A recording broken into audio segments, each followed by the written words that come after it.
because itamko ni muhimu sana. Sema tunaahidi kutumikia jamii zetu kwa huruma na kujitolea. Dhamira yetu ni kuelimisha, kuwawezesha na kusaidia wanajamii wetu ili kukuza afya, kuzuia magonjwa na kujenga uhusiano na huduma za afya. Tunakumbatia jitihada hii adhimu kwa mioyo mikunjufu na mikono iliyo tayari kuhudumia. Afya yetu, jukumu letu ndio. Lazima iwak. Asante. Mwisho.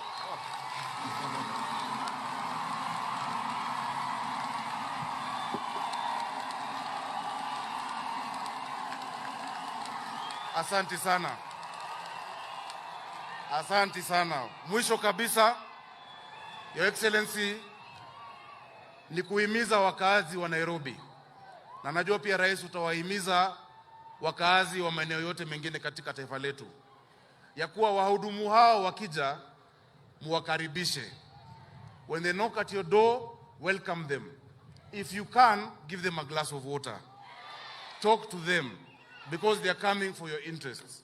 Na nyinyi wahudumu wetu, ningependa kuwaomba katika kila boma ambapo unaenda, muache matumaini, muache baraka, hata muwaombe ili wajue mko hapo kwa sababu tunawapenda na kwa sababu tungependa afya yao iwe nzuri. Mungu awabariki. Kwa sasa wacha nimwalike Governor, asante, Governor Muthomi Njuki ambaye ni mwenyekiti wa afya katika baraza la magavana. Karibu sana Governor Muthomi.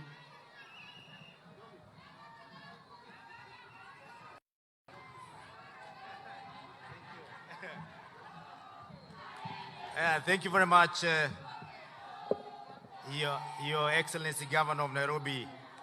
These are the moments I normally remind you went to school together when you do a good. Your Excellency, the President of the Republic of Kenya, who is also the Commander-in-Chief of the Armed Forces, the Deputy President, Chief Administrative Cabinet Secretary, and all the other Cabinet Secretaries, my fellow governors, all protocols observed. I stand here this morning with a very brief message from the Council of Governors because my chair will speak on behalf. Your Excellency, let me start by saying that this is a very defining moment given the fact that this has been tried 3 times before and we have failed all the 3 times. One very wise man from America, Albert Einstein, said that insanity is doing the same thing over and over again and expecting different results.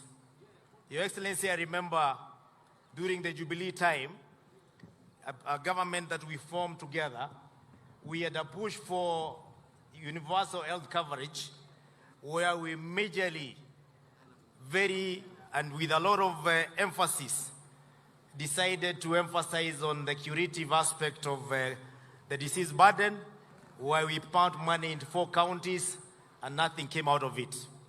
We are happy today because we've realized that the best way of tackling the problem is from the source, and therefore we are moving to a very critical stage of ensuring that we use our community health promoters, who are the front-line soldiers as the first line of defense when it comes with dealing diseases.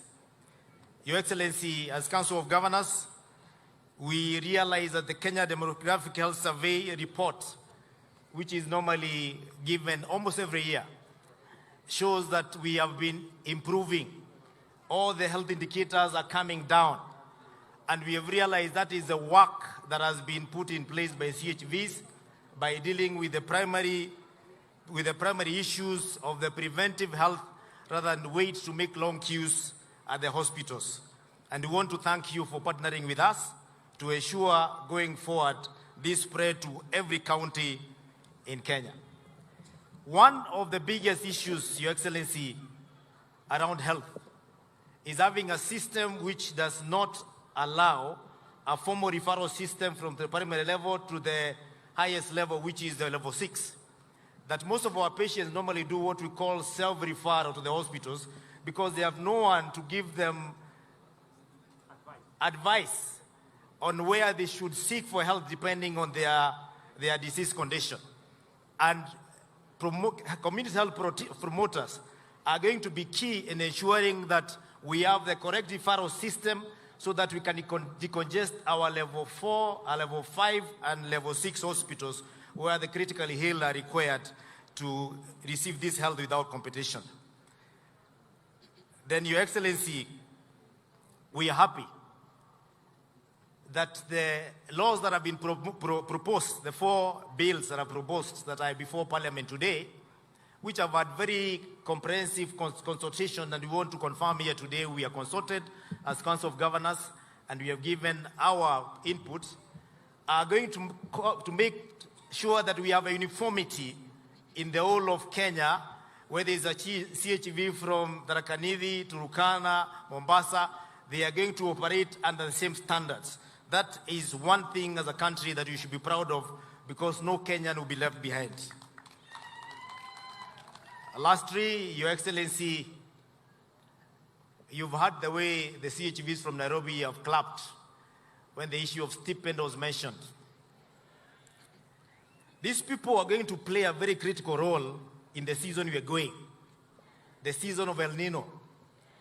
El Nino usually comes with a lot of diseases. It also comes with an environment that ensures that the diseases spread at an alarming rate. We are launching this at an opportune moment when we are expecting them to upscale what they are doing to make sure that we are going to have an El Nino with a difference now that we have an army to deal with our disease burden at the primary level. We only ask our governors who are dealing with this, my fellow governors, to ensure that we are prepared for the El Nino. And Your Excellency, there was an ask that there was a commitment to have a fund which is going to tackle El Nino, which is being coordinated from the national level. We ask that fund to be able to find its way even to the counties where the El Nino will be taking place, and we are having a boost to be able to help assist these workers to be able to work better. Lastly, on the issue of the stipend, I will not be mentioning the figures here because the custodian of figures behind me. But Your Excellency, the 50-50 model works very well. However, when the gentleman from Nairobi, the CHV number 1, stood up to speak, we observed a moment of silence because of the fallen heroes who went because they especially during the COVID, because they usually do a very risky job. And therefore, in that aspect of the stipend, let us incorporate NHIF. And NHIF is usually not paid monthly. It is normally a yearly contribution. And therefore, when we are paying for CHPs, we should be able to pay the NHIF upfront so that we can ensure that our CHPs have a health cover that is comprehensive throughout the year, even as we struggle with the stipend. With those few remarks, I want to thank the Minister of Health. I want to thank my fellow governors for ensuring that this is one area we have converged with ideas that are going to make this health space in Kenya have a difference. Thank you very much. Asante sana, tumpigeni makofi. Kwa hii kazi tunashukuru Rais kwa sababu alitafuta marafiki. Na ni hao marafiki ambao wameweza kutusaidia kwa hii kazi. Asante sana mami. Asante. Unikubali nimwalike Peter Ndegwa wa Safaricom, lakini akija pia Deputy Governor wa Nairobi haraka haraka usalimiane na utuambie kama kuna Deputy Governor mwingine. Njoroge Mushiri, tumpigeni makofi.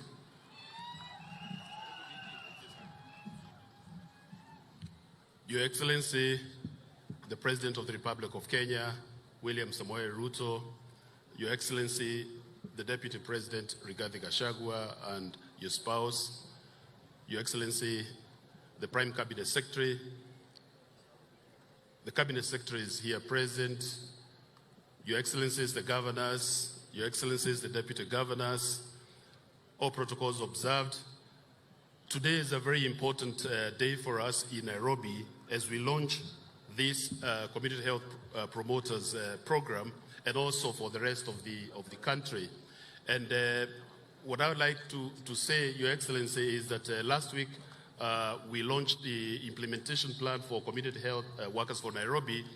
And the thing that struck me is that for every $1 invested in this program, you have a return of $14. It's an extremely important investment plan. I think for any business person, for any country, for any place, it's a good thing to be able to invest in. And therefore, I would encourage all the other people in other places to be able to invest in this and drive this thing forward. I wish you all the very best as you embark on this. And I know in Nairobi, we'll continue to support you. We'll continue to increase the numbers so that we are able to serve all our people diligently. Asanteni sana. Asante sana DG. Your Excellency, vile tumesema tuna marafiki na wafadhili ambao wanatusaidia kwa hii program. Wacha nianze na Bwana Peter Ndegwa ambaye ni CEO wa Safaricom PLC. Karibu.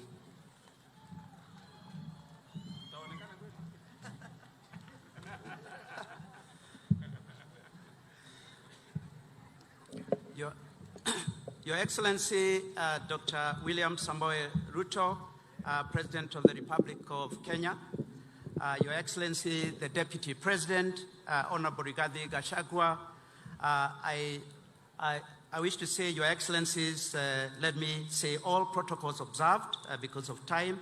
Ladies and gentlemen, community health promoters wa Nairobi mko sawa? Afya yetu, jukumu letu. Good afternoon. It gives me great pleasure to join you this afternoon, Your Excellency, as we launch this important community health promoters program. Safaricom welcomes the opportunity extended to partner with the government in supporting community health promoters and the larger Afya Bora Mashinani. Before I go any further, you may ask what a technology company has to do or be involved in health.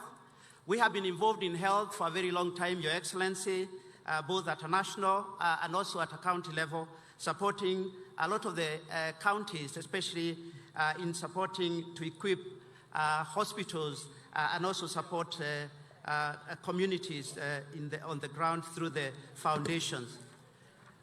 Our support to this program, we are fully aware of the challenges that plague our health system today, from the shortage of critical medical supplies to the need for efficient health financing mechanisms.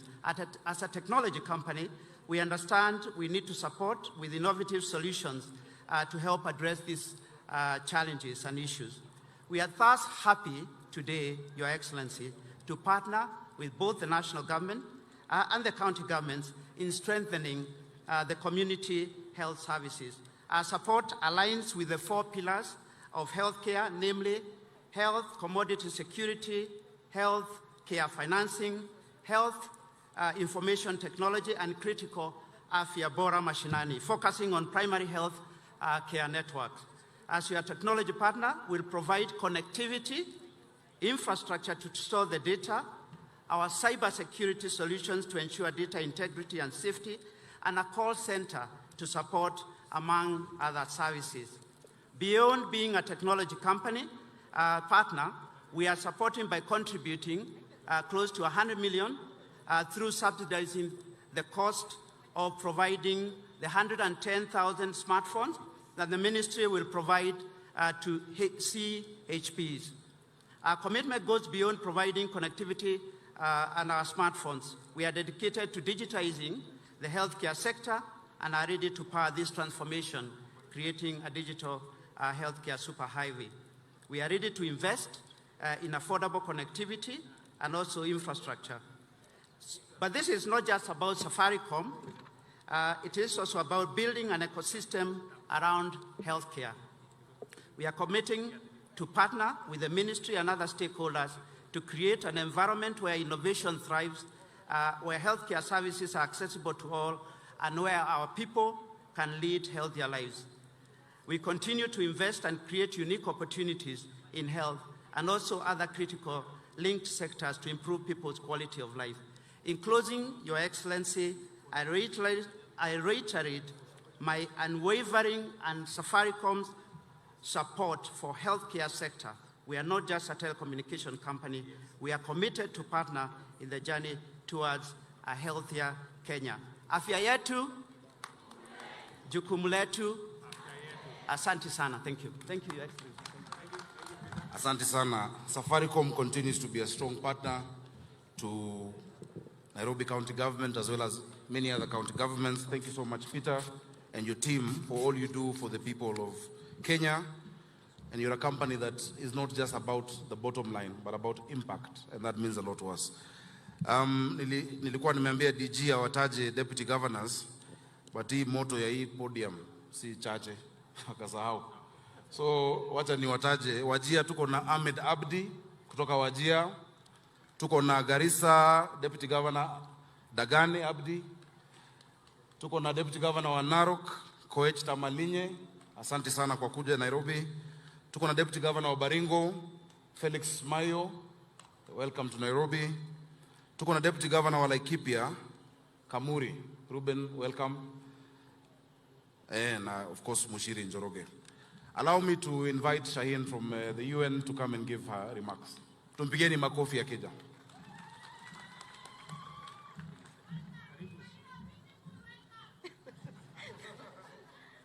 Asante sana.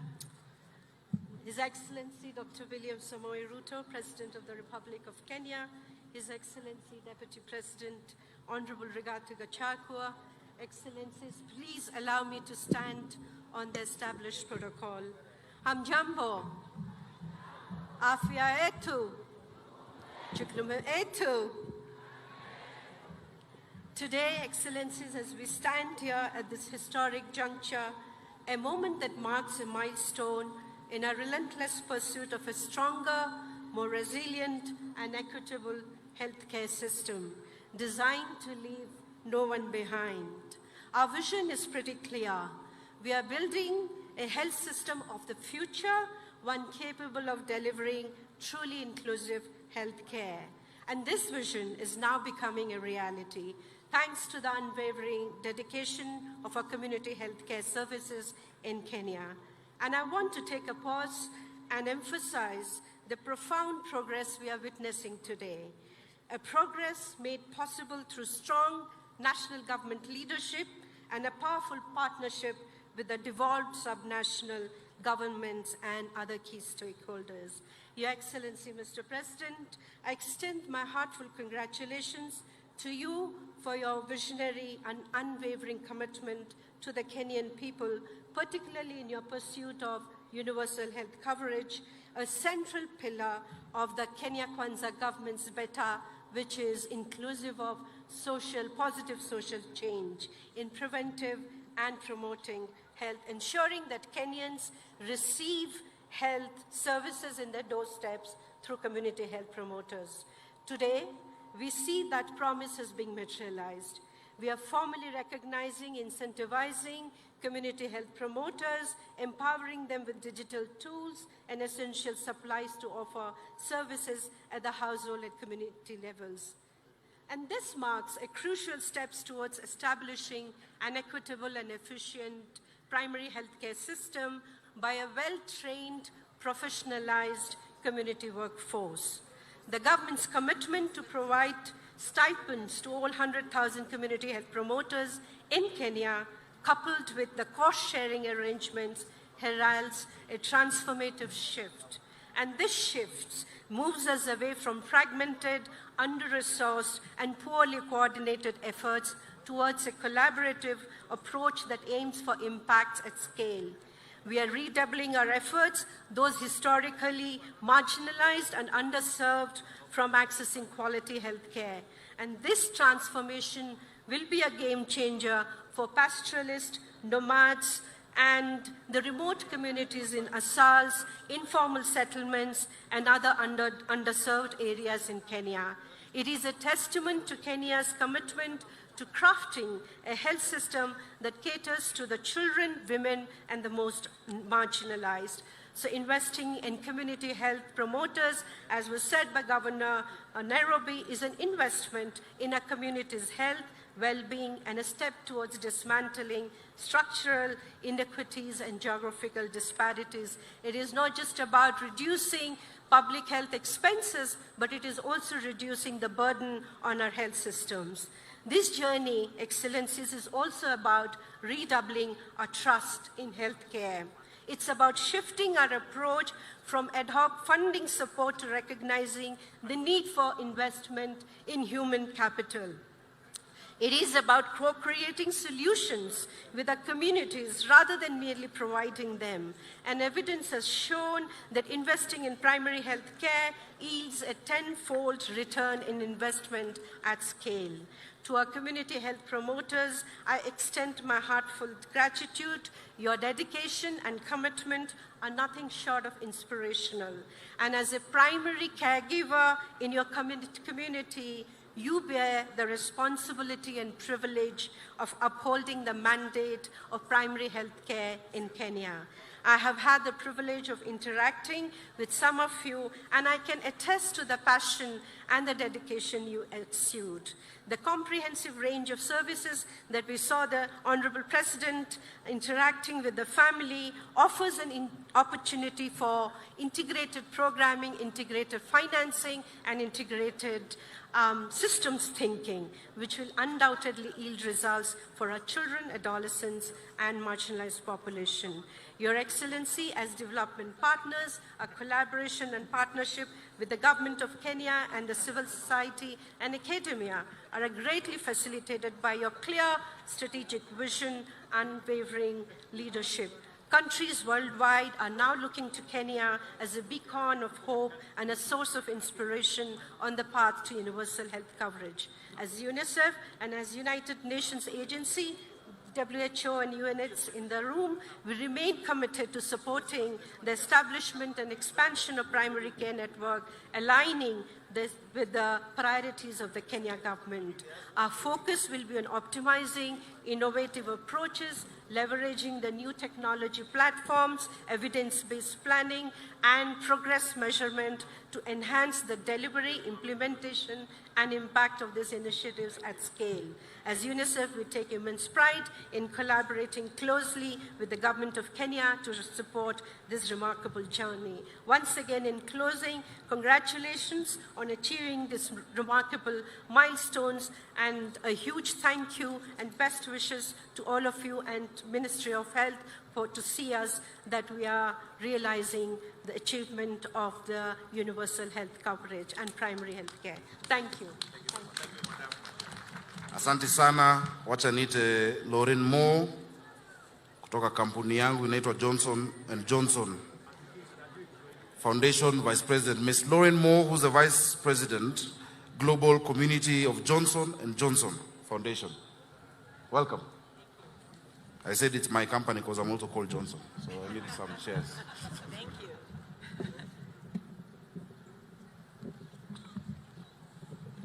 Thank you.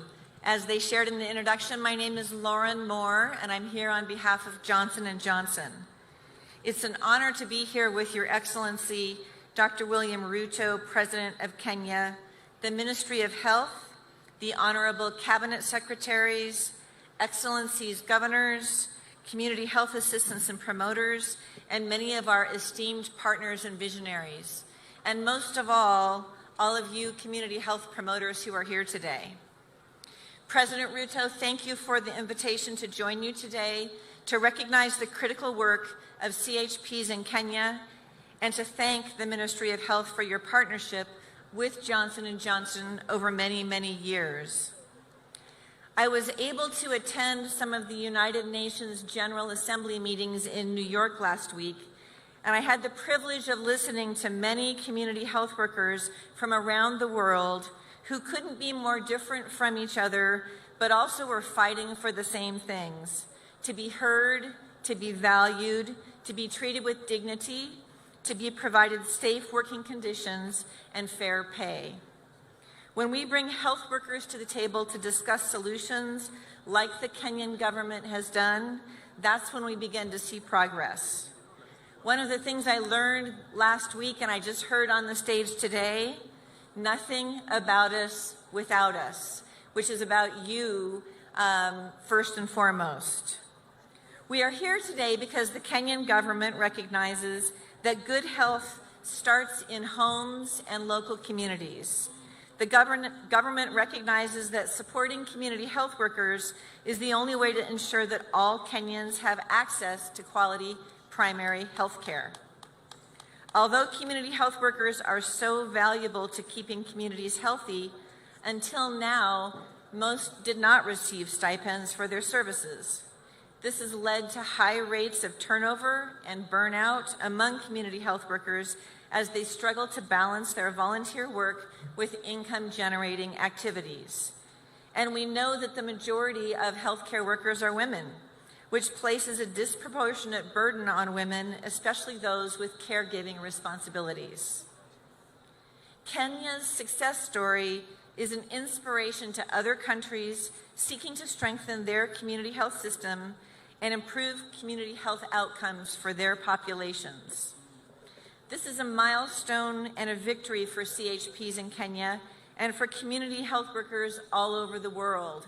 This example, people are paying attention to this example, and we're incredibly proud to be part of this progress. CHPs, you hold the health of your communities, in fact, the global society, in your hands. At Johnson & Johnson, we are inspired by you, and we recognize and applaud your vital contributions to your communities. Thank you, and thank you, Your Excellency. Asante sana, tunaomba mtuwe radhi, najua jua imewaka kabisa.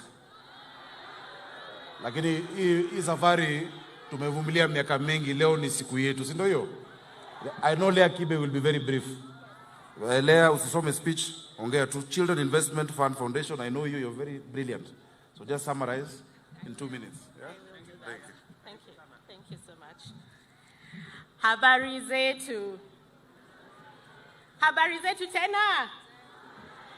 Sasa tunaposema afya yetu, nataka kusisitiza. Afya ya watoto wetu ni jukumu yetu. So my name is Lea Kibe. I represent the Children's Investment Fund Foundation, and we are here for the children. Na watoto wetu wako kwa community, wako kwa household, and that's why we really applaud the community health promoters. Your Excellency, Your Excellency President Dr. William Ruto, it is an honor for the Children's Investment Fund Foundation to be here with you today. Your Excellency, the Deputy President of Kenya, Dp Gachagua, Excellencies Governors, Honorable Cabinet Secretaries, dignitaries, community health assistants, and community health promoters, ladies and gentlemen, and our children of Kenya. This is memorable, and congratulations again. We never saw this coming. As the President mentioned, it has been days and days of conversations. So for me, this is really monumental, and I see the road ahead. It's such a beautiful journey. So the CIF, and as I said, Children's Investment Fund Foundation, we support the government and partners to create a world where children and every child will really flourish. They will be healthy, they will be safe, now and in the future.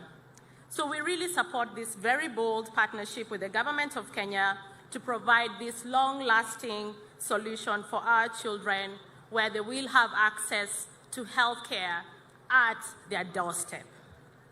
The foundation has been investing in community health workers for the last 7 years. So to see this happen today, again, it is monumental, and congratulations. SIF recognizes the critical role that community health systems play. It's only the community health promoters who will know a child is to be born, who will know a child has been born, who will know that that household is accessing health care, who will know all the dashboards and all the data points. You are the foundation for this journey. While progress has been made, we really know the journey ahead is long. So as our foundation, our commitment to the country is to support the governments and the county governments on this ambition to really make sure that we improve and scale community health care. SIF is committed to work closely with the government, and therefore, Mr. President, SIF extends its support towards this achievement and this very bold, concerted effort towards building Kenya's community health reform agenda. And as I close, as a foundation, we encourage our fellow funders, our fellow partners, implementers, and stakeholders to be the champions for our children in Kenya now and tomorrow. Thank you very much. Congratulations. Watu wa Nairobi, ningependa tupigie Lea makofi tena kwa sababu SIF, which is the Children Investment Fund Foundation, wametushikilia mkono sana kwa ile mradi yetu ya dishi na county. Mradi ya dishi na county, SIF wametuchangia na watu wetu wanadishi. Si wanadishi? Tupigie makofi Lea jameni, please.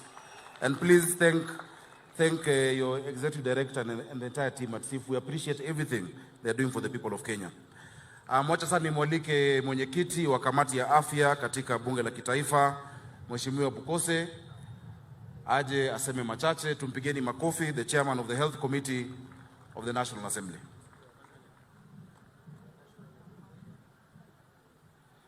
Your Excellency, President and Commander-in-Chief, Dr. William Samoei Ruto, Your Excellency the Deputy President, and all protocol observed.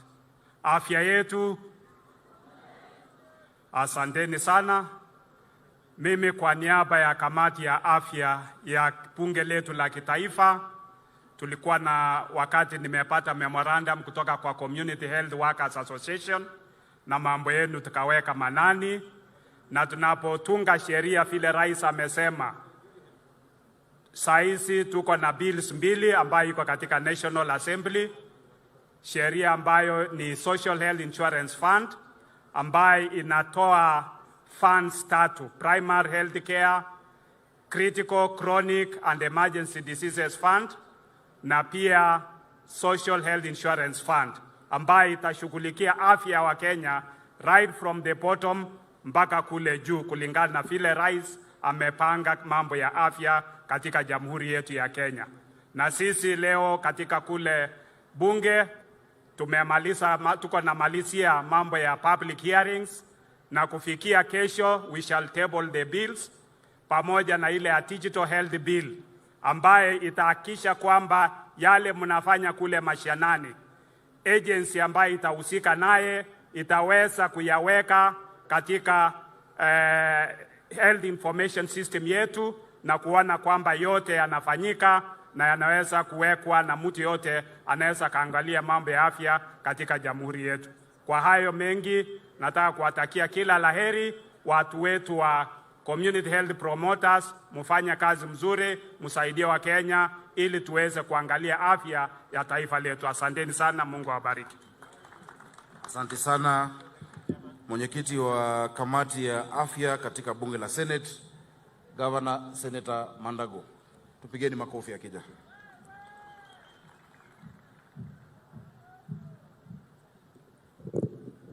Your Excellency, the President of the Republic of Kenya, Your Excellency, the Deputy President, all protocols observed, Your Excellency na wananchi, kwanza kabisa kama bunge la Seneti, Your Excellency, nataka kusema tuko tayari kupitisha mswada ambazo siko katika bunge la Seneti. Tuko na mswada ya Facilities Improvement Fund Bill ambaye itaipa nafasi hospitali zetu kwa zile fedha ambazo zinaenda kwa hospitali siweze kutumika kwa hospitali. Na mimi nataka kusema Your Excellency, kwa hiyo mswada itatusaidia sana. Hata wale wadhamini watatuma fedha kwa minajili ya afya, itatumika kwa afya pekee. Pesa za hospitali sasa haziwezi tumika kwa mambo ya barabara ama mambo ya stima, itakuwa pesa za kutumika katika hospitali. Ya pili, tuko na primary healthcare bill ambayo pia tunashughulikia, na tunajua ndani ya wiki moja tutakuwa tumeweza kupitisha kama bunge la Seneti. Kwa community health promoters wetu, nyinyi ndio watu ambao watabadilisha mambo ya afya katika taifa la Kenya. And Your Excellency, mahali tunarudi ni mahali afya ya Kenya itasonga mbele. Tukiwa watoto katika shule, tulikuwa na kila Wednesday ilikuwa Dental Health Wednesday, ambao wanafunzi walikuwa wanafunzwa bila ya kuchunga afya ya meno, na hii sasa inarudishwa ile prevention, na Waswahili wanasema ni bora kuzuia kuliko kuponya. Kwa hivyo nyinyi kama community health promoters, sisi kama bunge tutahakikisha mswada hiyo imepita, mambo ya yenyu ya stipend itakuwa katika sheria, na kwa hivyo mtakuwa mnapata kwa wakati kupitia serikali kuu na serikali ya county. Your Excellency, bunge la Seneti iko kule Turkana kwa bunge mashinani, na kule Turkana pia tutashughulikia hizi bili mbili. Kufikia Thursday tutakuwa tumepitisha, kwa sababu tumeweka program ya kuhakikisha bili sisi zinapita iwezeshe UAC kufaulu. Ya mwisho, kwa wizara ya afya na wizara na serikali za county, sisi kama bunge tuko tayari kufanya kazi na nyinyi kwa karibu sana, ili kuhakikisha yale ambayo tulijifunza wakati tulijaribu kuimplement UAC na hii kufaulu, tuweze kufaulu sasa. Governors ambao wako safari, Your Excellency, mimi nataka kuambia kama former governor, wako na bahati sana to be a governor in this era where we have a government that believes in devolution, starting from the president and the deputy president himself, to have a national government that sends money to counties on time. I want to tell you, ladies and gentlemen, you are the most fortunate governors we have in this republic today. It is up to you and your teams and us to support you to make sure that for the first time UAC succeeds and succeeds for life in this country. Thank you very much. Thank you very much. Sasa nitamwalika mwenyekiti wa baraza la magavana ama ni kongamano la magavana, Gavana Anne Waiguru, atoe hotuba yake na pia atambulishe wale magavana wote ambao wamefika. Welcome, Governor.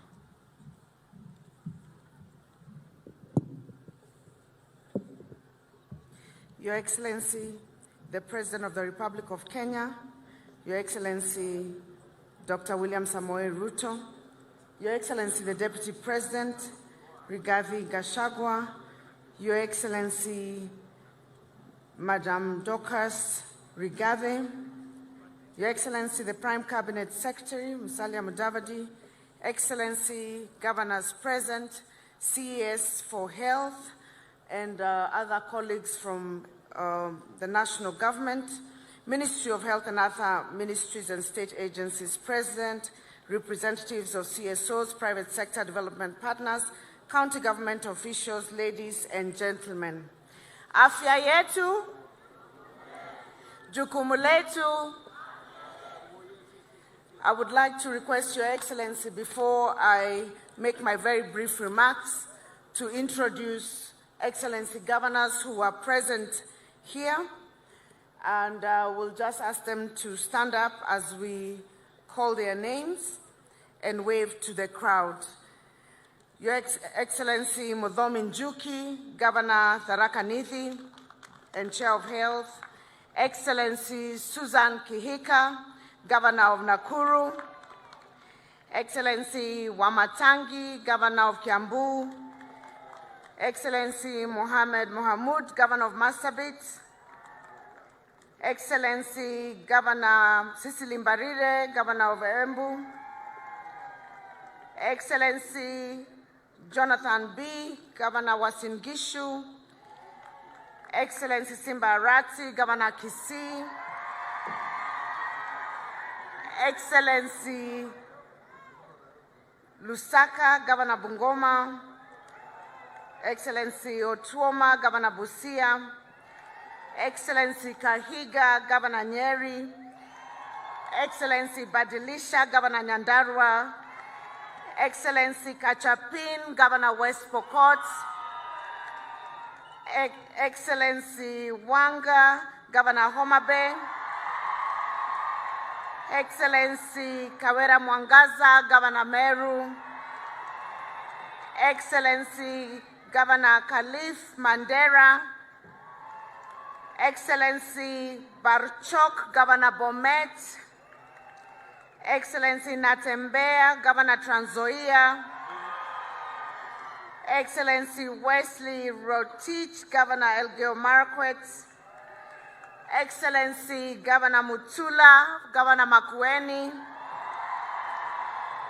Excellency Wavinya Ndeti, Governor Machakos, Excellency Malombe, Governor Kitui, Excellency Issa Timami, Governor Lamu, Excellency Guyo, Governor Isiolo, and Excellency Mwadime, Governor Taita. I think those are the Excellency Governors present, and I'm very grateful kwa vile mumewakaribisha. Oh, na Governor Sakaja, Governor wa Nairobi. Aya, alikuwa tayari ameshaongea, naomba radhi. Today, Your Excellency, marks a historic occasion in the pursuit for better health and well-being of Kenya's citizens. As you know, county governments greatly value the health workforce and recognize that this important resource is central to the delivery of quality health services. In this regard, Your Excellency, county governments and the devolution family at large is here to celebrate this launch of our Community Health Promoters Program. Let me take this early opportunity on behalf of the Council of Governors, county governments, and on my own behalf to thank you for making time off your busy schedule to be here with us on this important and momentous occasion. Your Excellency, we applaud you for prioritizing the health agenda, especially strengthening primary health care. This is the heart of universal health coverage. Your presence here underscores the importance of this program and its potential to transform the health landscape in Kenya. The return on investment in community health is well documented, and when implemented, this has a ripple effect to all social pillars of our nation.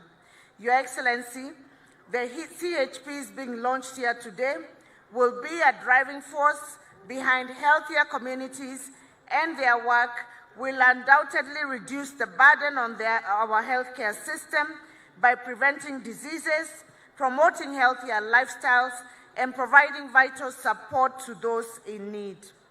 As such, county governments remain fully committed to supporting the CHP program through allocating resources that will match national government allocation.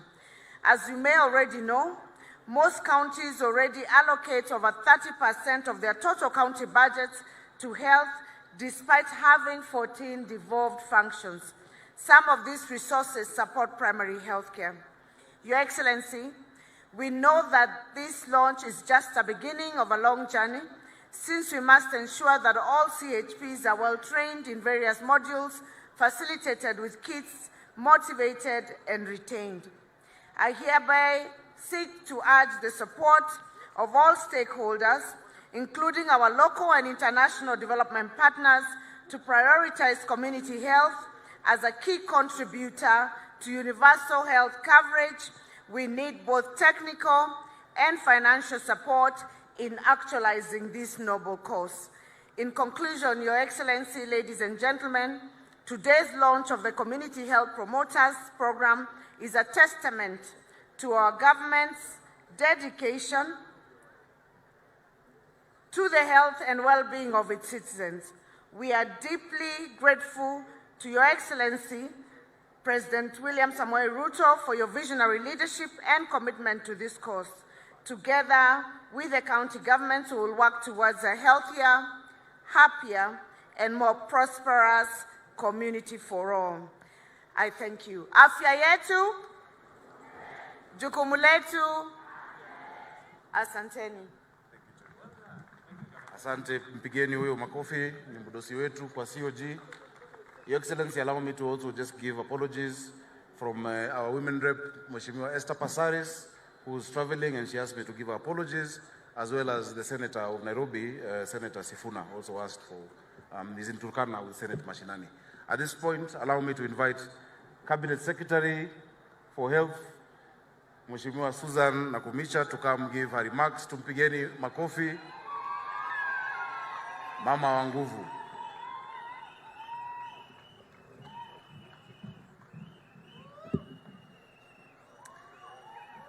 The President of the Republic of Kenya, who is also our country's Chief Vision Officer, His Excellency Dr. William Ruto, the Deputy President, His Excellency Gachagua, the Second Lady, the Prime Cabinet Secretary, colleague Cabinet Secretaries present, Excellency Governors present, Principal Secretaries present, elected and honorable members, to our Healthcare Foundation and AMI, the community health promoters.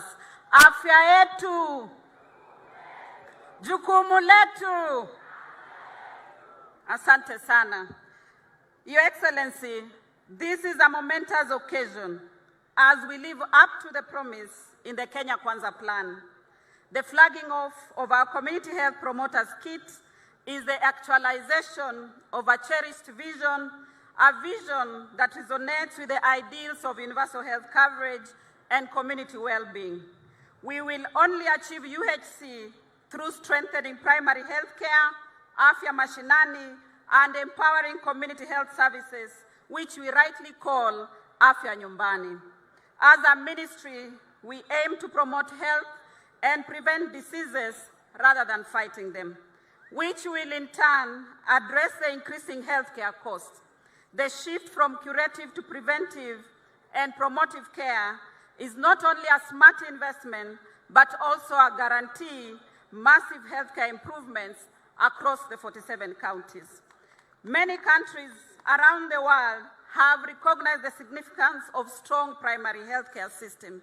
Countries like Mexico, Brazil, Bangladesh, Thailand, and Korea have made remarkable progress in expanding access to healthcare through community health workers. They serve as examples, Your Excellency, that we model and align with our Afya Nyumbani initiative. And I thank you, Your Excellency, for the opportunity to be at Harvard 2 weeks ago to meet with the ministers of these countries. As a ministry, our mission is to ensure we build a healthier, more resilient Kenya. This commitment rings true in Kajiado as it does in Kacheliba. This commitment is true in Homa Bay as it is in Elgeyo Marakwet and in Nyeri County. These kits today, Your Excellency, will go to alleviate the health burdens in Trans Nzoia County as they will in Tana River County, to improve wellness in Laikipia, Loichogio, and Lamu. We hope that they will help Kenyans to receive early diagnostic and referral care from the comfort of their homes and villages nationwide. Your Excellency, community health services stems from the inherent right of every Kenyan to access quality and affordable health care. It is a demonstration of active pursuit of a healthier nation. With an estimated 10 million households, our strategy for outreach is to leave no one behind. To ensure that we understand this, allow me, Your Excellency, to help all those who are slow learners like myself and have difficulty with numbers and figures, except when they are dealing with money, Your Excellency. Most people, when there is a 10-cent reduction in their M-Pesa, and the CEO of Safaricom is here, will tell you, they will know Safaricom imekata shilingi zangu 10. But in this case, Your Excellency, 10 community health promoters, each is tasked with 100 households. That means 1,000 households, Your Excellency, form one community health unit, which we call the CHU. And this CHU, Your Excellency, is headed by a community health assistant that we refer to as the chair. This will establish approximately 10,000 community health units in the country. These units are the bigger part of a larger primary care network, PCN. This means that each unit is linked to a specific level 2 health facility, commonly known as dispensary, and a level 3, commonly known as a health center. These facilities are mapped to level 4 facilities, such as sub-county or county hospitals, and we are creating a hub and spoke model where the level 4 facilities serve as the central point. Your Excellency, I would like to thank you most sincerely for the pressure that you mounted on me, the continued support and leadership that you have given to the health sector as one of your key priority agenda. Many times I met Senator Aaron Cheruyot, and he asked me, in 100 days, kila mtu atakuwa na afya. Today I'm proud that we begin this process. I want to thank our governors. Thank you for honoring our invite. You are the custodians for the primary healthcare agenda. I acknowledge and laud your immense collaboration and goodwill as we continue together. Asanteni sana. But please note, we are in this together. Let's do it. To the health committees in both houses, your support by running checks and balances at Ministry of Health in delivering UHC cannot be underestimated, especially now as you midwife the new bills into acts of parliament that shall form the governance structure for UHC. As a ministry, I want to thank the partners who have worked with us.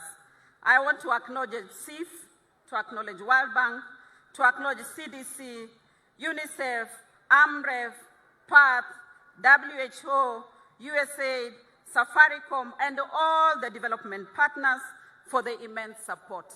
Your Excellency, I have two very hard-working principal secretaries. I truly want to acknowledge them today for the work they have done. PS Mary Mudhoni, PS Harry Kimtai, asanteni sana. Your Excellency, allow me to single out Dr. Maureen Kimani and Dr. Salim Hussein, who have been globally recognized for their efforts in community health. In Dr. Salim's word, Your Excellency, today feels like his wedding day. Asante sana, Your Excellency.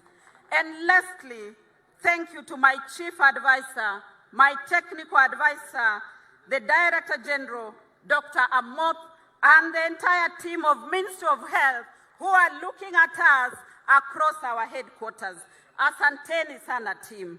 Your Excellency, now I would like to recognize our cherished women and mothers across the country, who by default are the first doctors and nurses and clinicians when a family member falls sick. I honor their involvement in the day-to-day attempt to provide health care at home. As a fellow mother, and our second lady is here with me today, we'll agree that mothers are the bedrock of community health promotion, and we'll involve them as much as possible in Afya Nyumbani together with our community health promoters. Your Excellency will agree that if you are at home and you started to cough, I'm sure your mother will stand with either a fist at your back just to check what's wrong with his son. And I'm sure Mama Rachel will ask, do you need some hot water with honey or with lemon? Your Excellency, that is what mothers are. We are born inherently as doctors. As I conclude, let me remind the country that the theme for this year's Mashujaa Day celebration is universal health coverage, and the celebration will run from 13th to 20th October. Allow me to welcome you all to the green and splendid county of Kericho for our celebrations and the launch of the UHC program that shall be graced by His Excellency the President. Kenyans, together we can make quality health care accessible to every household, every individual, and a secure, brighter, healthier future Kenya lies ahead of us under His Excellency, the President of the Republic of Kenya, William Samoei Ruto. Asanteni sana. Your Excellency, I want to take this opportunity to now invite the Prime Cabinet Secretary to make some brief remarks.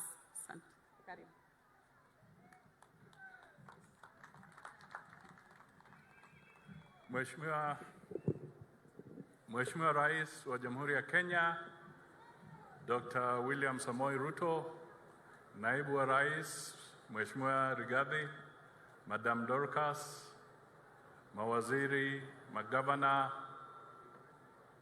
viongozi wote ambao wako hapa na haswa wahudumu wetu ambao watakuwa kwa mstari wa mbele kupambana na mambo ya afya. Mheshimiwa Rais, miaka 60 iliyopita waanzilishi wetu wa kitaifa walisema kwamba wana changamoto 3 ambazo ni lazima tupambane nazo. Changamoto ya kwanza ni umaskini. Changamoto ya pili ni kupambana na ujinga. Na changamoto ya 3 ni kupambana na ugonjwa. Kwa hivyo tukiwa hapa, hawa wahudumu ambao wako mbele yetu na wengine wakiwa katika sehemu mbalimbali za kitaifa wanaidhimisha kwamba tangu tuanze hiyo safari, hizi changamoto bado zinatusumbua. Changamoto ya kwanza ya umaskini, Mheshimiwa Rais, unapambana nayo na pia umeweka ile Hustler Fund ambayo ni ya kusaidia mambo ya kiuchumi. Kwa mambo ya elimu, serikali yako imetoa budget ambayo haijawahi kuonekana ya bilioni zaidi ya 630 kupambana na mambo ya ujinga, kuelimisha watu wa Kenya. Na sasa tuko hapa wewe kuzindua nafasi hii, wahudumu wakipata vifaa vya kutumia kusaidia jamii zetu. Hiyo ni heko kubwa kwa hii miaka 60 ambayo tumekuwa huru, na tunataka tuseme kwamba tuzidi kuwa kitu kimoja chini ya Rais wa Jamhuri ya Kenya, tukishirikiana na magavana wote ili taifa letu lipate nafuu. Asanteni sana, na sasa ni jukumu langu nimwalike Deputy President naye aje aseme. Asante.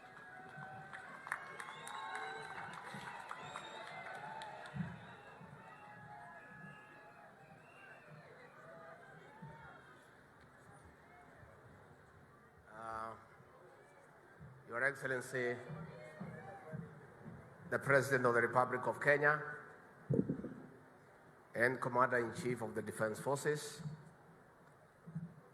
I've chosen to speak from here because there has been serious breach of protocol. The State Podium is reserved for the head of state, but I want to exonerate all those who have spoken there because it is the President himself who invited them to speak from there and breached protocol. And as a man who was in uniform, I politely declined the invitation by the President to break protocol, and I will speak from here. And you know, those of us who work around the President, we have a very difficult task of overseeing the transformation of a hustler into a president. That is why the President is breaching protocol, because much as a hustler nation propelled one of them to State House, it is very difficult to get the hustler out of him. And that is why he is quite comfortable to get everybody to use the State Podium.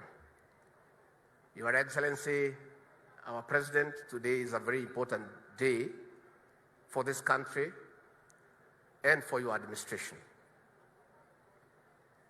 Among the 5 key pillars is the universal health coverage. And Your Excellency, I want to tell the people of Kenya that what is happening today is not by accident. It is 1 year of hard work by the president, and I want to confirm the president has held countless meetings, day and night, with officials from the Ministry of Health, our international development partners, and other stakeholders.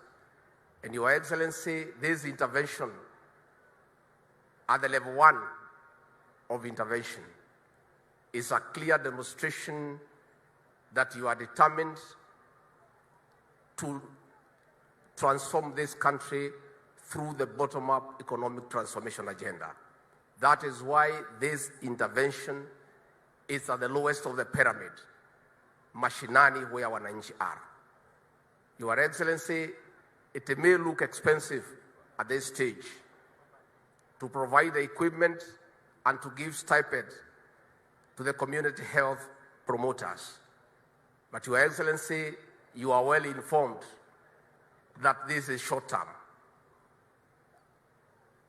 Going forward, the cost of preventing a disease is 9 times to cure the same disease.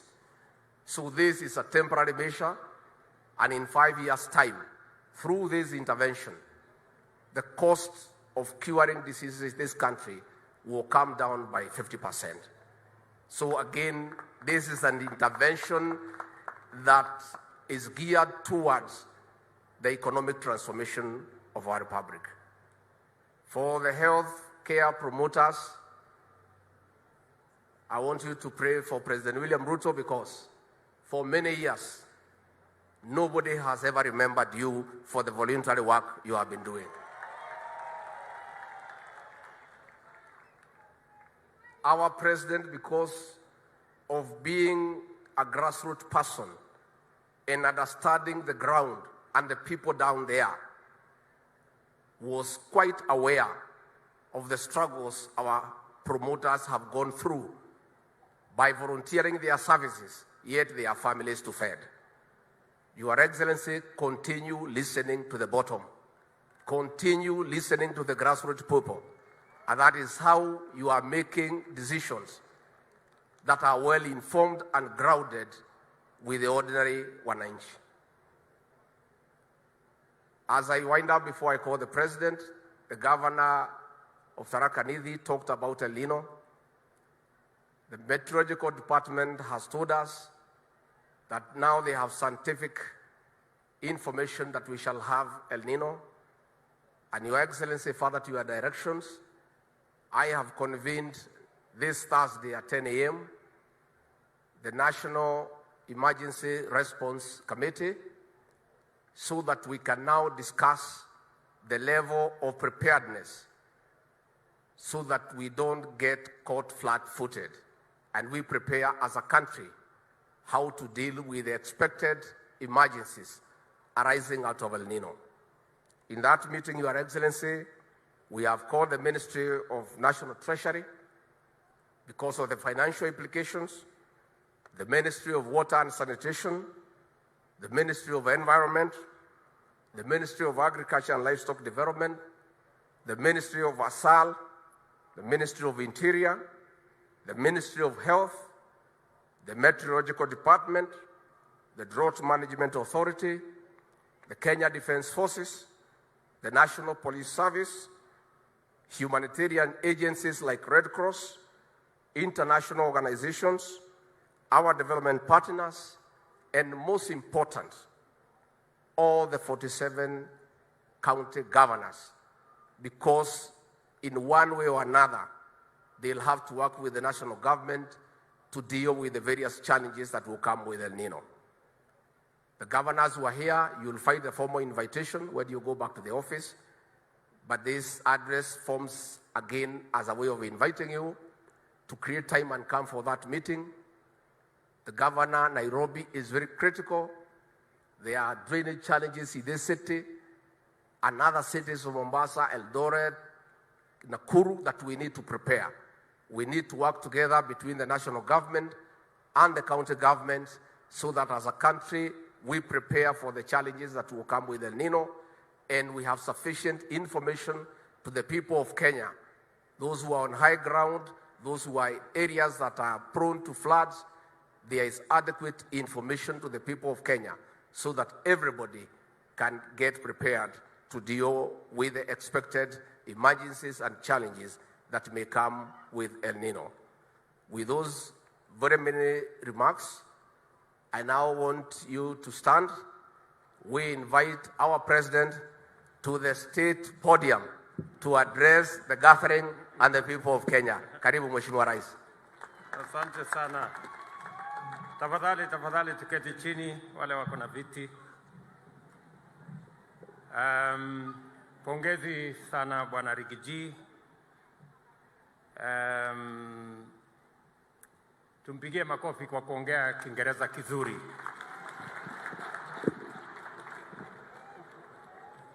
Na nimeona, najua nimesumbuka sana hapa chini.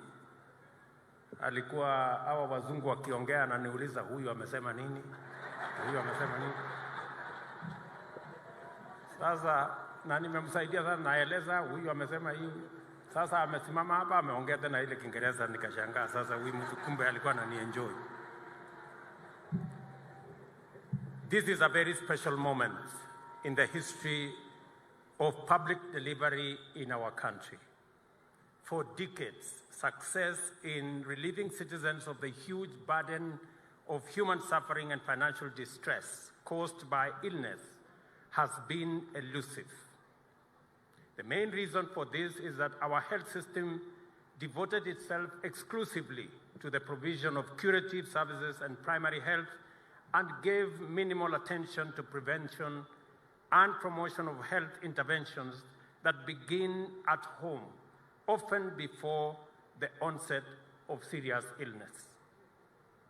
At the consultative stage of the process by which we formulated the bottom-up economic transformation agenda, Kenyans made it very clear to us that the transformation of our public health care model was long overdue.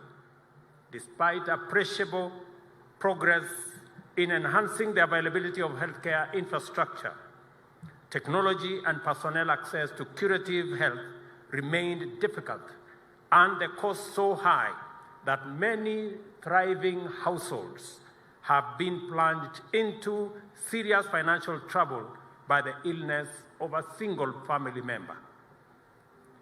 36% of our citizens are at risk of being impoverished by the catastrophic financial burden of serious illness.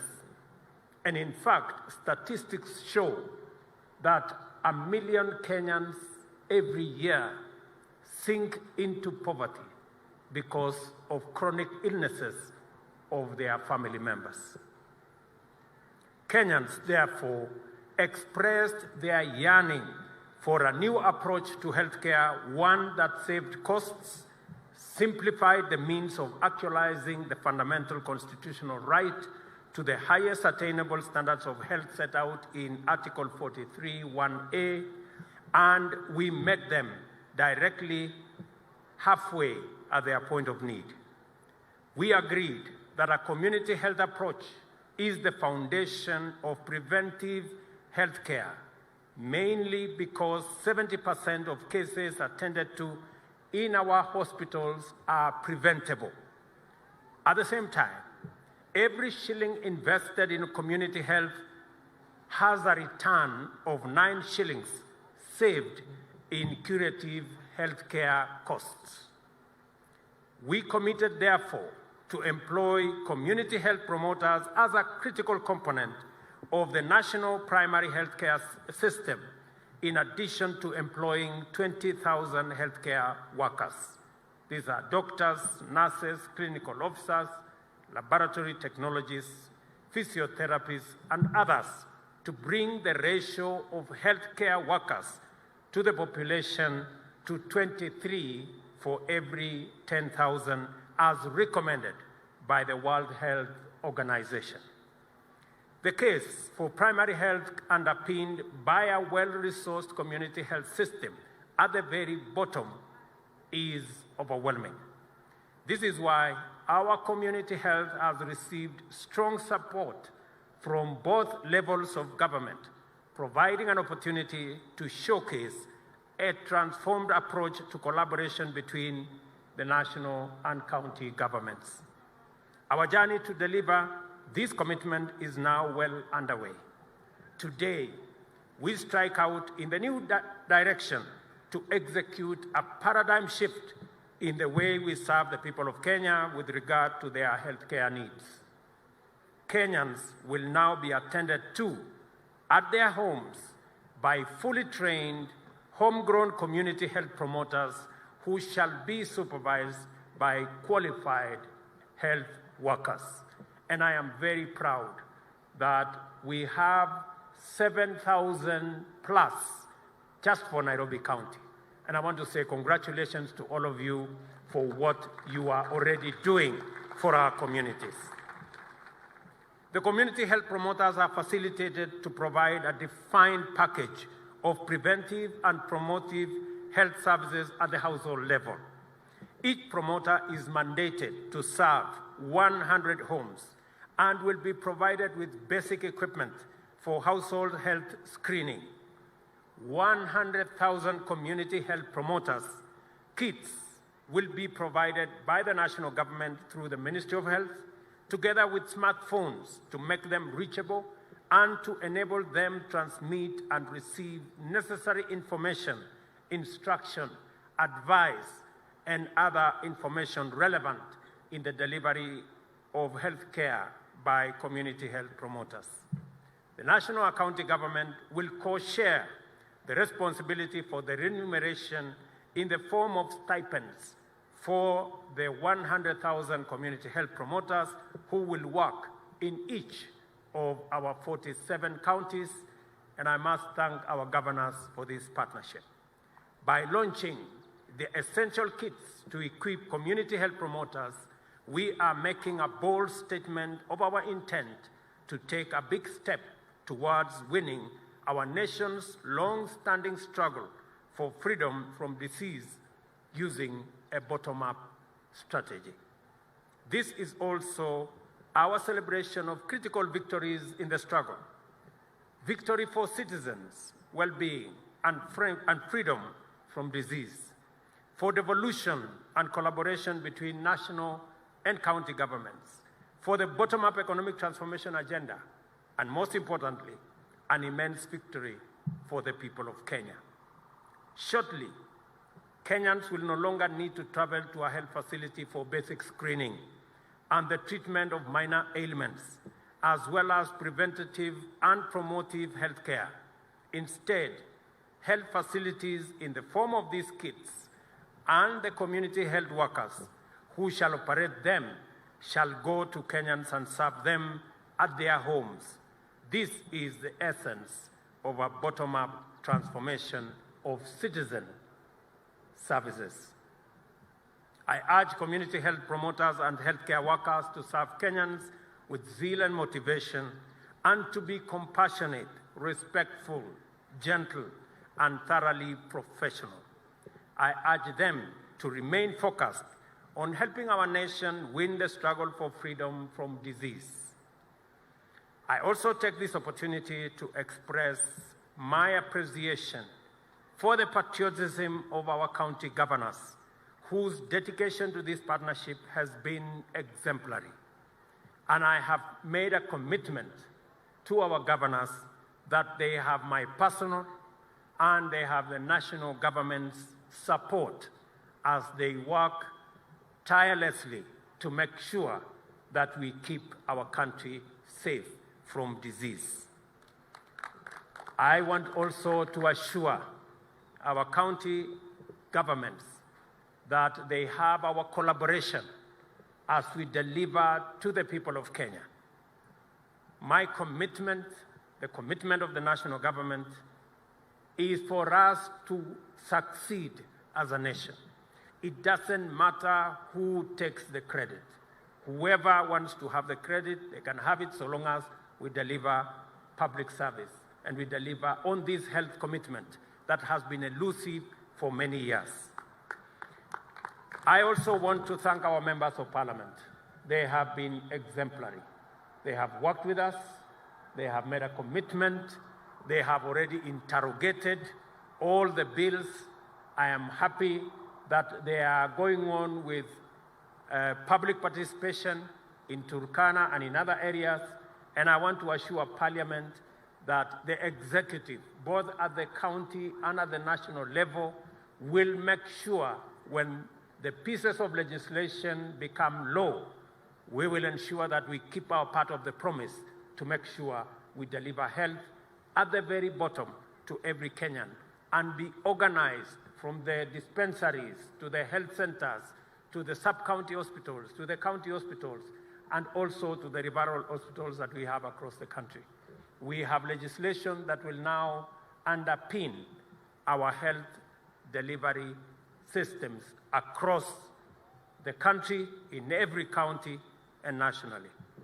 With this spirit of collaboration between the two levels of governance, only the sky is the limit, as they say.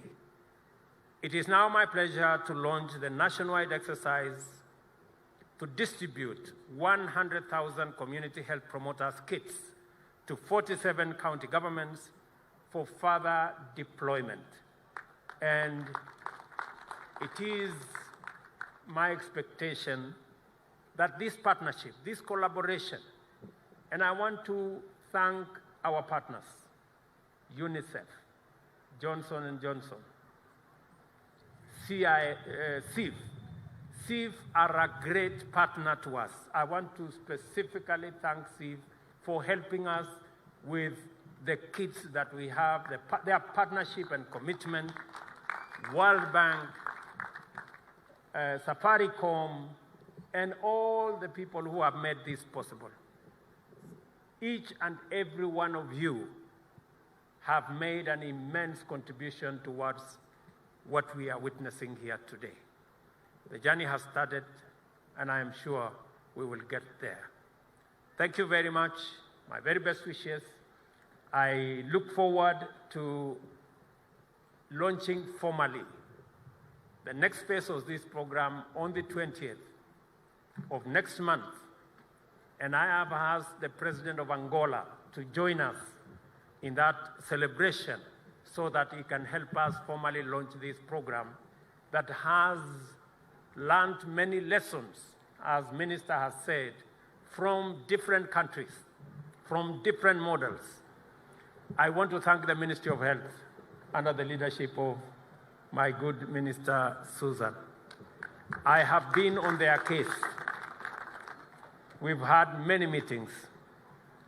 I know sometimes I have put you under immense pressure, but you understand that my employers have also put me under a lot of pressure. So because you are my employers, because you are my employees, I report to these millions of Kenyans. So wao ndio wanasema hii kazi ifanyike na ifanyike haraka. So nawashukuru sana, pongezi. Nyinyi watu wa Kanairo, mjue tuko pamoja na nyinyi. Sasa nyinyi mtaenda kushughulika na kila county, na kila kijiji, na kila mtaa, na kila kona ya Nairobi. Na mimi naamini ya kwamba nyinyi mtatupatia heshima ya kufaulu kwa sababu tunawaamini. Ulisema kulamba tofu? Tunawalombo tofu. Hiyo kabisa, tuko hapo. Sawa. God bless you and God bless our great country Kenya. Asanteni sana. Asante sana, Mheshimiwa Rais. We have only 3 more items that we'd like to do. The first one is a handover of the checks, where we would like to have you hand over. Kindly, let's remain seated so that we are able to do this with your kind request. So we'll hand over the checks. The first check that is going to be handed over is one for 3 billion Kenyan shillings. And on this picture, I'm going to ask, for the sake of the photo, to have His Excellency the President, the Deputy President, the Prime Cabinet Secretary, the CS Health. Right, let's take it to the middle, right there. And have His Excellency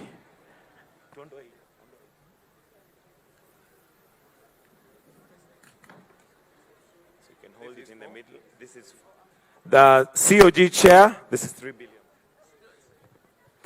Prime Cabinet Secretary, the CS Health, Treasury as well.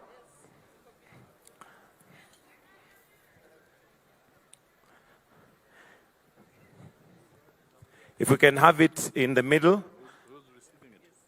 COG chair. COG chair is receiving it. Yeah.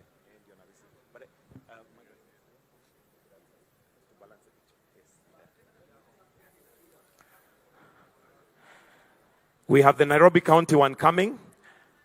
So if we can all just kindly look at the cameras at the front for the sake of that picture, then we'll have the second check, which is going to be handed over to Nairobi County, which is 221,160,000. So,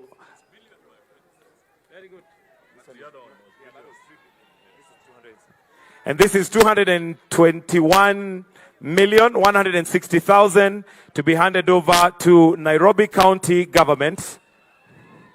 Inaonekana haina signature, lakini itasainiwa. All right, for the sake of the picture, if we can kindly just look forward and have that picture taken.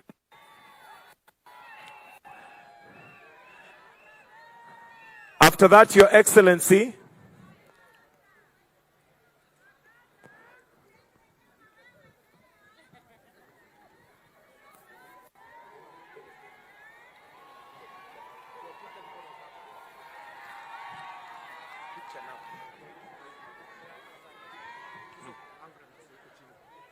all right, Your Excellency, with your permission, would also like to have a special picture of His Excellency the President taken with the CHPs. I'll request that we put the umbrellas down.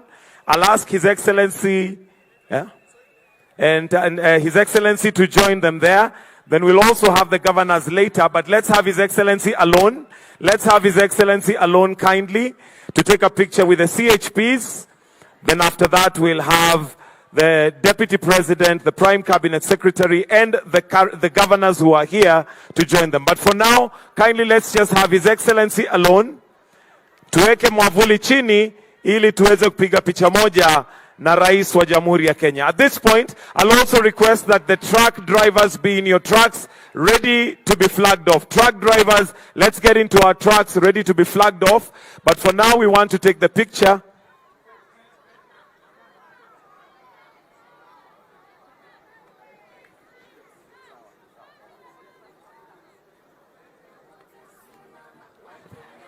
Waimbaji wa West Pokot, tafadhali mje karibu hapa, mje karibu hapa.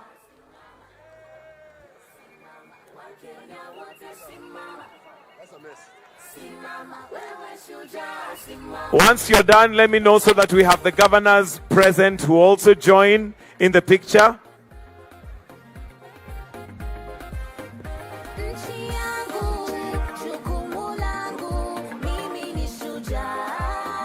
Once we are done with that, let's allow His Excellency to come back this way, tafadhali, so that we may also do the official flag off of the trucks.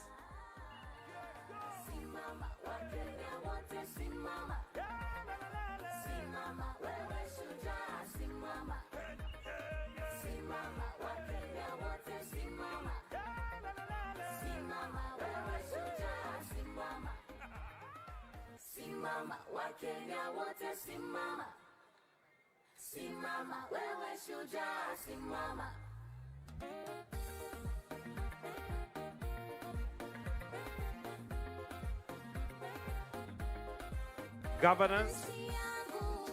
Governors join in, please. Governors join in. Then after that, I'll request we all go back to the dais to witness the flagging off of the 47 trucks which are carrying the CHP kits going to all the 47 counties in Kenya.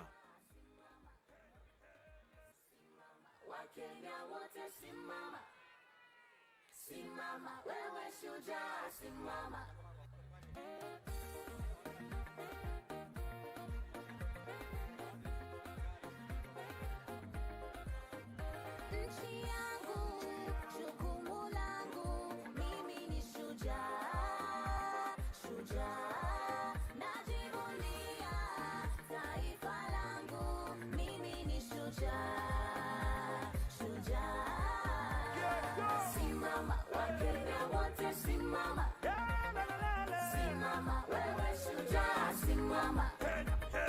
Simama, Wakenya wote simama. Simama, wewe shujaa, simama.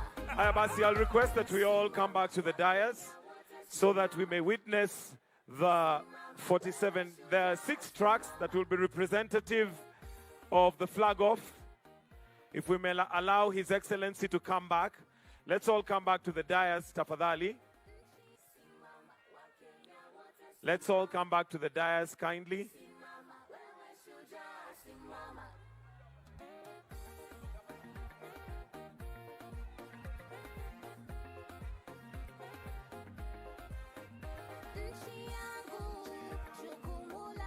If we can kindly have the governors just line up here, but His Excellency on the red carpet. Governors, if we can just line up here as witnesses. The rest of us, please, let's come back to the dais. Governors in a line. His Excellency to flag off from... All right, let's all come back to the dais.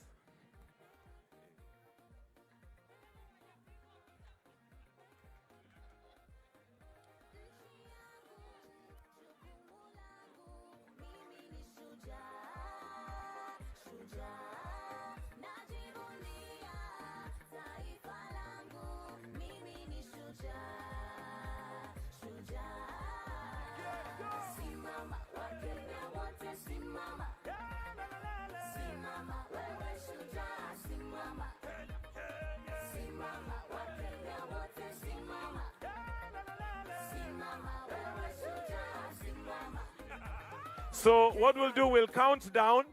We're going to count down from 5. Then His Excellency will flag them off. And for the sake of safety, please let's not have the pyros. We're too close to the edge of the podium. So we'll count down to 5.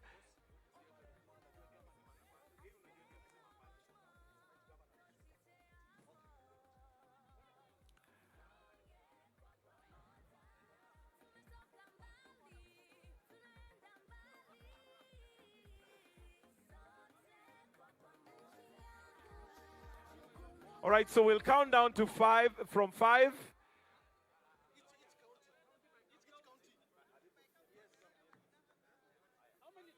All right, so we'll have His Excellency flag them off. Then each county...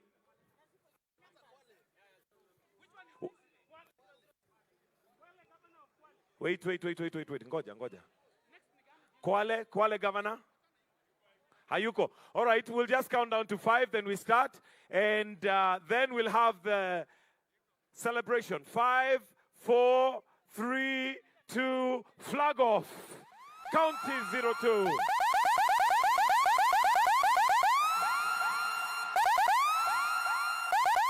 County 004. 004. Tana River. Higher next. Keep going. The next county is 006. Taita Taveta. Taita Taveta is there, so count Taita Taveta.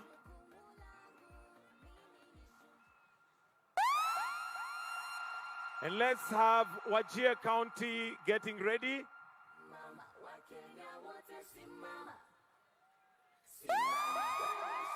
Wajir County. After Wajir County, we have Marsabit. Marsabit pia jitayarishe.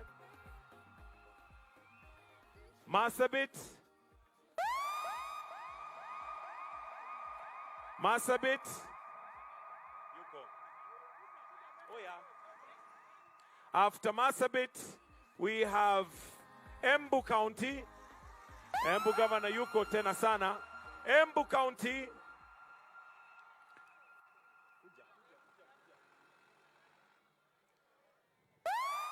After Embu County,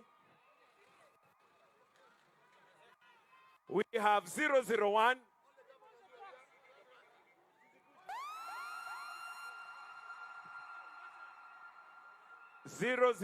Mombasa County.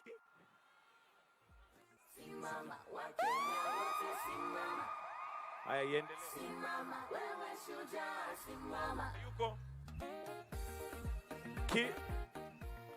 Kilifi County. Kilifi. Kilifi. Lamu County. Lamu County.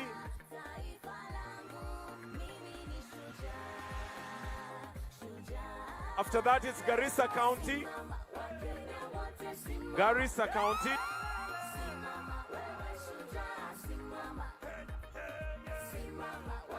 After that, we have Mandera. Mandera County.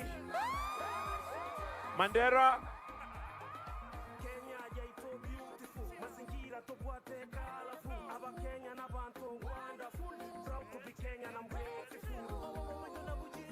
After this, it's Isiolo County.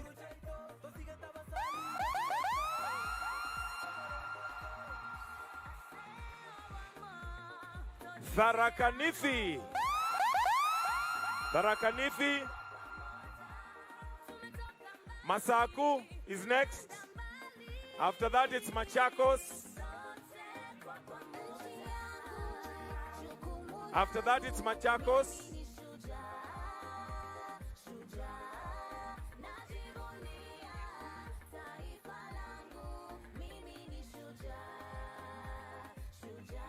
Makueni County after that. County 017 ndio imefuata Makueni. Makueni County.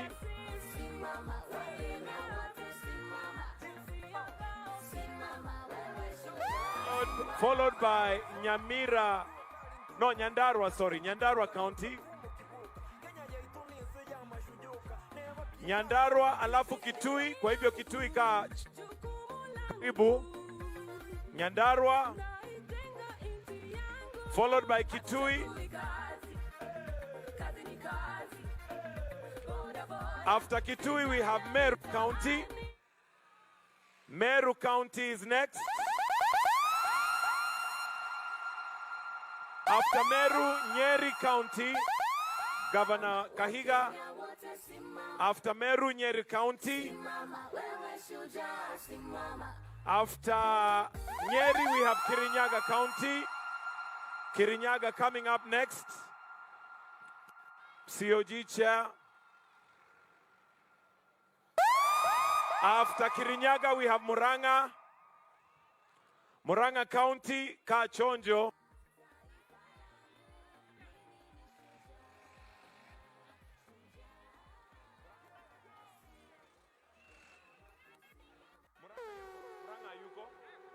Twende, Muranga twende.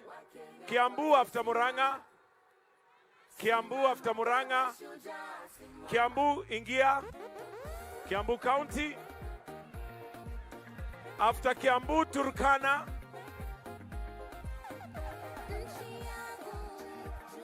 After Kiambu, Turkana. Turkana, West Pokot. After Turkana, West Pokot.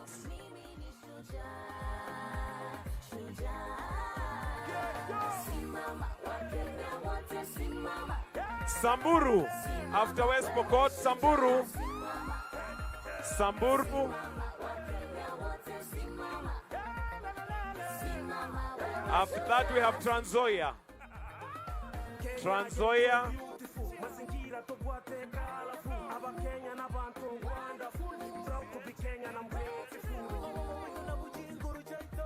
Uasin Gishu County. Uasin Gishu County. Uasin Gishu County is next. Uasin Gishu twende. After that, we have Elgeyo Marakwet. Elgeyo Marakwet. After Elgeyo Marakwet, Nandi County. Nandi County, ako wapi? We have Baringo County. Nandi alafu Baringo. Baringo County. After Baringo County, we have Laikipia County. After Laikipia County, we have Nakuru County. Nakuru County is next. Madam Susan Kihika. Nakuru twende. After Nakuru, We have Narok County. Narok County. After Narok, Kajiado. After Narok, Kajiado.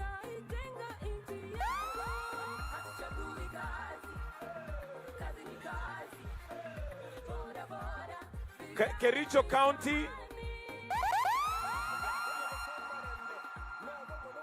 Bomet County. After Bomet County, we have Kakamega County.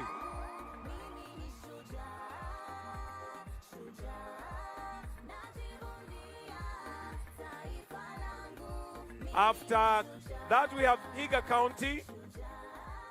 After Vihiga County, we have Bungoma County. Bungoma. After Bungoma, Busia County. After Busia, we have Siaya.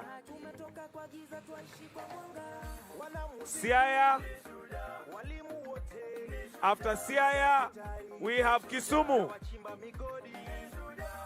Kisumu County. After Kisumu, Homa Bay.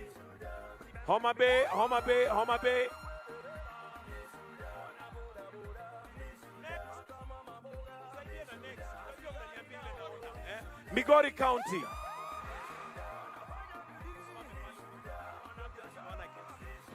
Migori County. After Migori County, Kisii County. After Kisii, Nyamira County. After Nyamira, Governor wa Nairobi, yako ndio hiyo. County 047.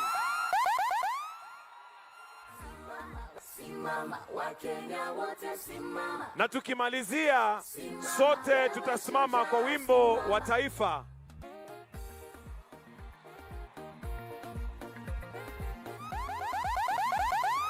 Your Excellency, sir, we have come to the end of this particular occasion. So for now, let us be all upstanding to finish with a national prayer, which is the national anthem.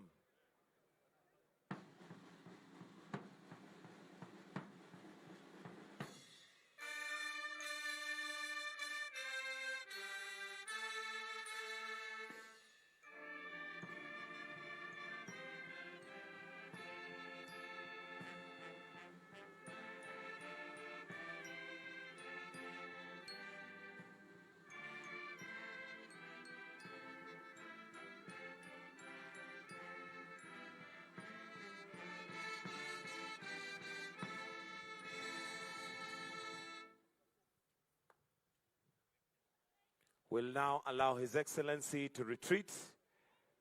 Thank you very much.